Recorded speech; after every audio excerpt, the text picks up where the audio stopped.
ጥቁር ነው። ቡዳ ራሱ ጥቁር ነው። የሲዝ ጥቁር ነው። አሁን ምን አለ መሰለ ቡዳ ጥቁር ነው፣ ሙሴ ጥቁር ነው፣ ኢየሱስ ጥቁር ነው፣ አብርሃም ጥቁር ነው። ነቢያቶች እንዳሉ ጥቁር እኮ ናቸው። አሁን ይኸውልህ ከእውነታው ዓለም አንወጣም። ከእውነታው ዓለም መጽሐፍ ቅዱስ ጥቁር እንደሆነ ነው የሚናገረው። አብርሃም ማለት እንደሆነ ታውቃለህ? ሁሉም ነቢያቶች ነጭ ናቸው አይደሉም? ነጭ የለም። አንድ ነጭ ነብይ የለም። አንድ ነጭ ነብይ የለም። እንዳሉ ጥቁሮች ናቸው። በነገራችን ላይ ነቢ ደምሳሽ ምናልባት አለማወቅ መጥፎ አይደለም፣ ግን ይኸውልህ እንዳሉ አብርሃም ማለት የሃም ልጅ ማለት ነው። ሃም ጥቁር ነው። የሃም ልጅ ነው አብርሃም። ከአብርሃም ዘር የመጡት እንዳሉ ጥቁሮች ናቸው። ይስሐቅ ጥቁር ነው። ያዕቆብ ጥቁር ነው። ሙሴ ጥቁር ነው። አሮን ጥቁር ነው። ኢየሱስ ጥቁር ነው። ሁሉም ጥቁር ናቸው እኮ። አሁን ምን አለ መሰለህ ዝም ብሎ ድርቅ ብሎ መዋሸት ድርቅ አይደለም። ከየት ነው የምታመጣው መረጃዎች?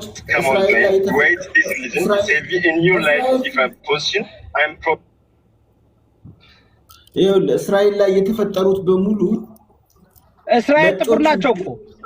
ሲጀመር አገሪቱ ራሱ የነጭ አገር ነው። ጥቁር ሊመጣ አይችልም እዛ። ሲጀመር የነጭ አይደለም አይደለም፣ ትክክል አይደለም። አታውቅም ማለት ነው። ነጮች የገቡት በ1948 ነው። ከዛ በፊት ነጭ አልነበረም። አትዋሽ አትዋሽ። እኔ እኮ እዮዳብ ያንተ እንትን ይገርመኛል። ዝም ብሎ ድርቅ ብሎ አንዴ ድርቅ ማለት አይደለም። ዝም ብለህ በመሀይምነት አትሄዳ። ድርቅ ይላል እንዴ? አንብብ። አንዴ ኦሮሞ ነኝ አልክ፣ አንዴ አማራ ነኝ። ዝም ብለህ እንዳንተ ባቦ ሰጤ የመጣ እኮ አይደለም። ነቢ ደምሳሽ እንዳንተ ባቦ ሰጤ የመጣ አይደለም እኮ እዛም ነጭን አምልክ። ሂስትሪ ታሪክ ነው። እንዳለ ደቀ መዛሙርቶች ጥቁር ናቸው። ኢየሱስ ጥቁር ነው። ቅድስት ድንግል ማርያም ጥቁር ናት። አብርሃም ጥቁር ነው። አዳም ጥቁር ነው። ከአዳም ጀምሮ እስከ አብርሃም፣ ከአብርሃም ጀምሮ እስከ ኢየሱስ፣ ከኢየሱስ ጀምሮ እስከ ደቀ መዛሙርቶቹ ጥቁሮች ናቸው እንዳሉ። ምን የምታወራው? ፓለስታይን እኮ ስማ፣ ፓለስታይን እኮ መማር አለብን።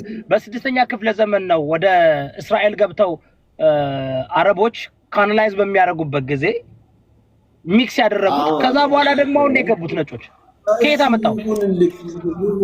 ይሁንልህ አይደለም እንዴ? ይሁንልህ ይለኛል እንዴ?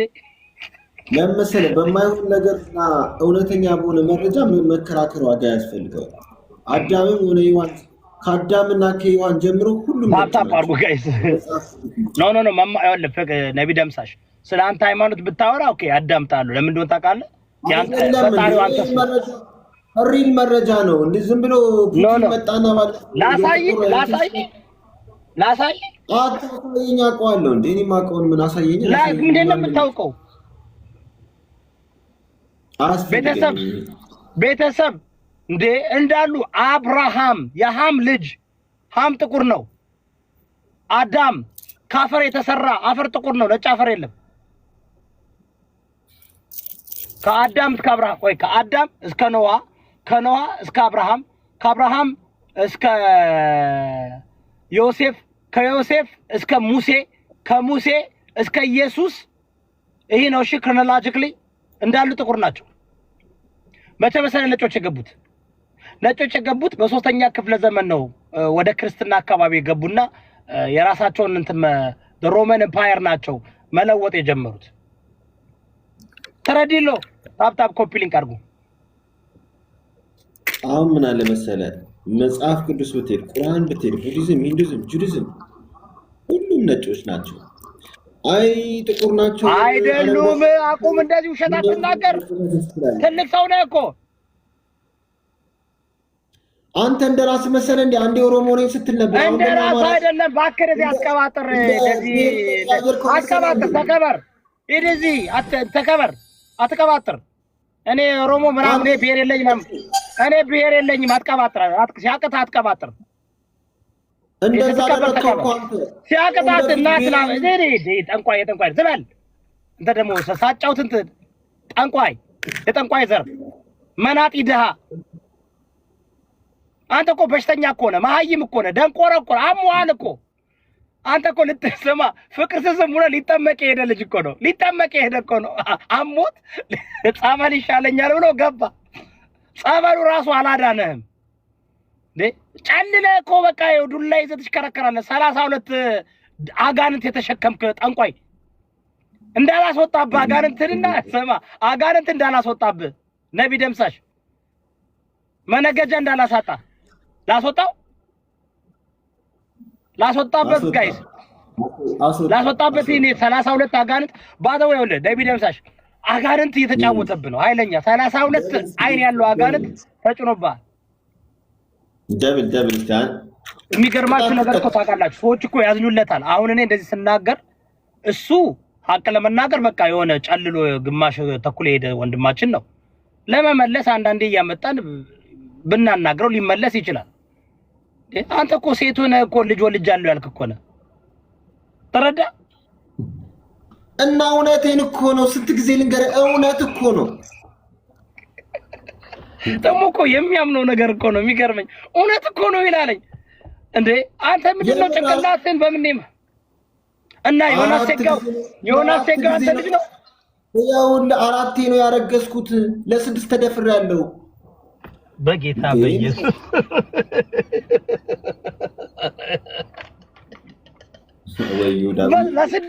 ለስድስት ተደፍር እና ታስታውሰዋለህ ስትደፍር? አሁን አንተ do you remember it? እንደታመምኩኝ አስታውሳለሁ። 2 ሳምንት ለ6 ቆይ ይኸውልህ ላጂካል እንዳልሆንክ ልንገር። ምን አልክ መሰለህ? በጣም አንዳንዴ ማቴማቲክ ካልኩሌሽን ብትሰራ ጥሩ ነው፣ ኢቭን ለመዋሸት ማለት ነው። ምን አልክ መሰለህ? በባለፈው ዮናስ ሴጋው ልጄ ነው አልክ። እውነት ነው። ምን ዋሸው? አዳምጥ። እሱ 57 ዓመቱ ነው። ስንት ዓመት ነው አንተ? ይኸውልህ በዛኛው ህይወት እኮ ነው ሴት ሆኜ ተፈጥሬ፣ እሱም ሴት ሆኖ ተፈጥሯል በሌላ ህይወት ከ70 ዓመት በፊት። ሆነ እያልከኝ ያለው በሌላ ህይወት ወልደው እሱም ሴት ነበር፣ ሙታችሁ እንደገና መጣችሁ ነው። የሰው ልጅ 2 ጊዜ ይፈጠራል። እኔም 2 ተፈጠርኩ፣ እሱ 2። ኦኬ እኔ እኮ ላይክ በቅርብ ጊዜ ያልክ መስሎኝ እኮ ነው። ስለዚህ በድሮ ህይወታችሁ መቼ ነበር ታስታውሷለህ? ዓመተ ምህረቱን ከ70 ዓመት በፊት ነው። ከ70 ዓመት በፊት ማለት እስከ ስንት ዓመቱ ኖረች ዮናስ? እስከ ስንት ዓመቷ ኑራ ሞተች?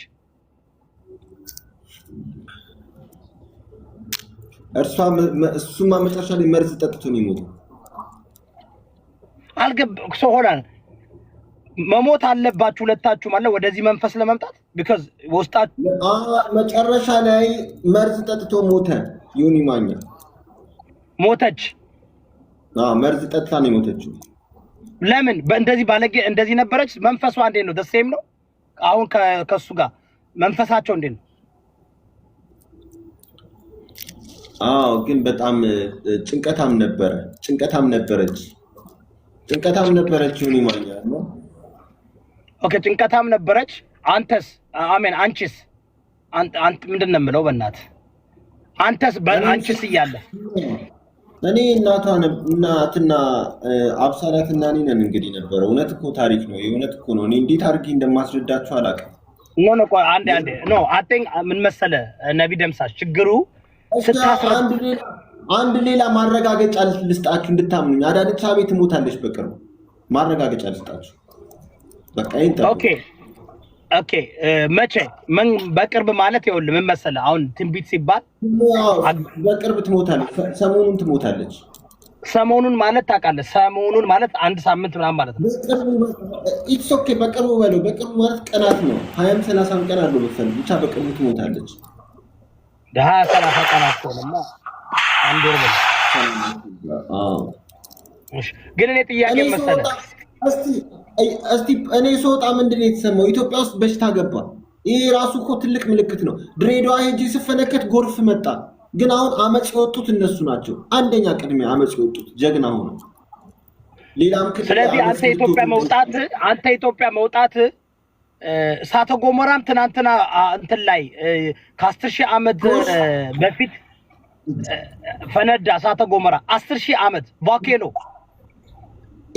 አፋር ላይ ራይት በቃ እኔ ስወጣ ብዙ ነገር ምክንያቱም እውነተኛ ነብይ ነኝ። ስወጣ አብሮኝ ተያይዞ ነው አንድ ላይ ከኔ ጋር ምልክት ፈጣሪ የሚያሳየው። ሌላ ባለፈው ኢሬቻ እንዳታከብሩ ብዬ ገጽቻቸዋል። የዛሬ ዓመት በሷል የታሰርኩት ያኔ መሬት መንቀጥቀጥ የመጣው ሌሊቱን ሲጨፍሩ አደሩ።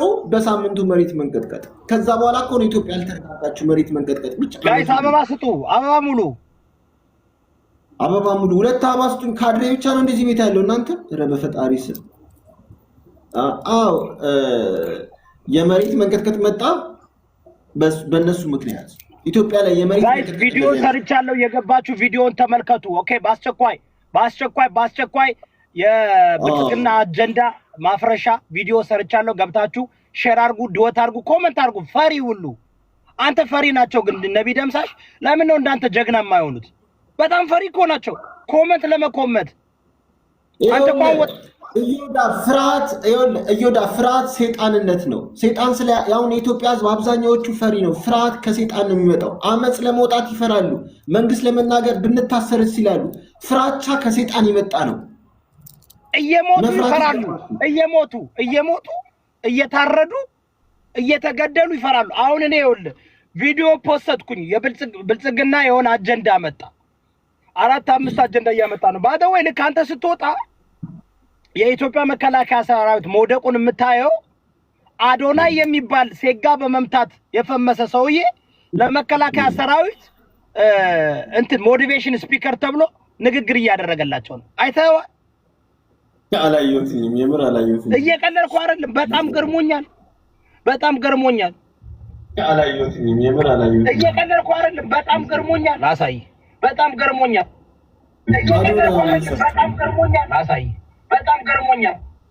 እስኪ ታፕታፕ ኮፒ ሊንክ አድርጉ። እናንተ ደግሞ እግዚአብሔርን አሁንም እወጣለሁ። ዘርግፊያችሁ ነው የምወጣው። 100,000 ታፕታፕ አድርጉ፣ ኮፒ ሊንክ አድርጉ። ጊፍት ለኔም ለነብይ ደምሳሽም ስጡ። እንራገጥ። ይኸውልህ አንተ ደንቆሮ ላንራገጥ ማትረባ ነብይ ደምሳሽ ማለት እኮ ታውቃላችሁ፣ እብድ ነው ሰውየው። አብዷል፣ ጨልሏል። ተቀበል ጨልሏል እኮ እብድ። በባለፈው አላየህም እንዴ? ፋኖ ስትል አጥረገረጉትና ደነገጠ እሱ ራሱ እንዴ። 2,000-3,000 ሰው ገባበትና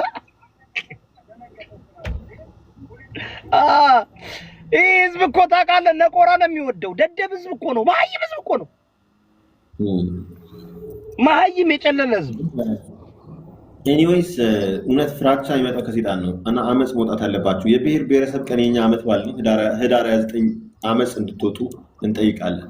ኢትዮጵያ ውስጥ ለመኮመት የሚፈራ ህዝብ ለመኮመት ላይ ከዚህ ጋር ይመጣል። ብልጽግና እየገደለን ነው፣ ብልጽግና እያረደን ነው፣ ብልጽግና እያስራበን ነው። እናት አፈር ትብላለህ። ድምፁና ፈሪ ሽንታም ድምፁን ውጣ።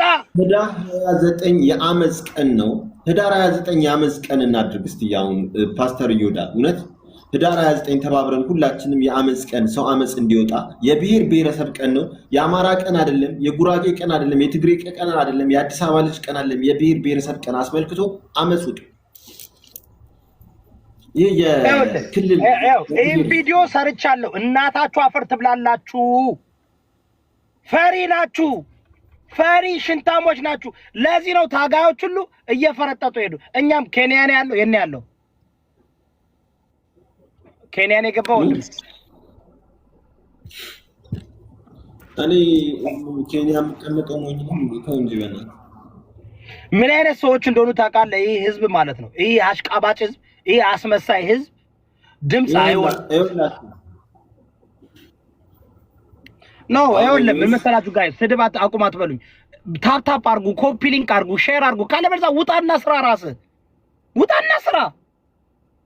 ወይም ደግሞ በቃ ለብልጽግናም ስራ፣ ለአንዱ ስራ። ዝም ብሎ በቃ ቂጥያ ያውን አበቹ። አሁን ሌላ ቦታ እንግባ። አበቹ የሆነ ቦታ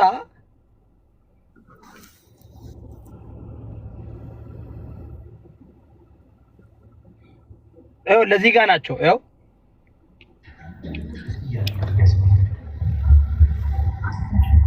እውቀት፣ ብቃት፣ ችሎታ፣ ታክቲክ እና ብልሃት ይሄ ነው። እውቀት፣ ብቃት፣ ችሎታ፣ ታክቲክ እና ብልሃት